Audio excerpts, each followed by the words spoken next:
அல்லாஹ்வுடைய தூதர் ஸல்லல்லாஹு அலைஹி வஸல்லம் அர்ஷின் நிழல் 7 கூட்டத்தார்களுக்கு என்று சொன்னார்கள். அதில் ஒருவர் வலதுகரம் தர்மம் செய்யும், இடதுகரத்திற்கு கூட தெரியாமல். இன்னொரு நபர் தனிமையில் அல்லாஹ்வை நினைவு கூறுவார், அதனால் அவர்களுடைய கண்கள் கண்ணீரை வடிக்கும். இந்த நபர், இந்த இருவரும் மக்கள் மத்தியில் அறியப்பட வேண்டும் என்பதற்காக தர்மம் செய்யவில்லை, மக்கள் மத்தியில் அறியப்பட வேண்டும் என்பதற்காக கண்ணீர் வடிக்கவில்லை.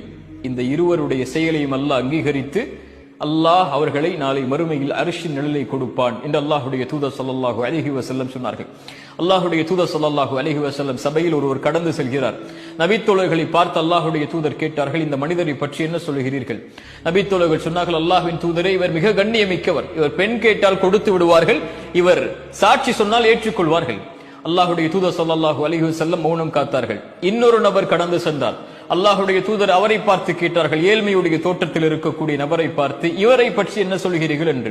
நபித்தோழர்கள் சொன்னார்கள், யா ரசூலல்லாஹ், இவர் கண்ணியம் இல்லாதவர், இவர் பெண் கேட்டால் யாரும் கொடுக்க மாட்டார்கள், இவர் சாட்சி சொன்னால் யாரும் அங்கீகரிக்க மாட்டார்கள்.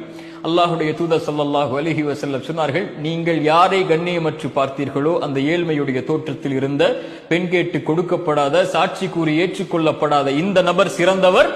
நீங்கள் கண்ணியமோடு பார்த்த அந்த நபர் உலகமெல்லாம் நிரம்பி இருந்தாலும் சரி.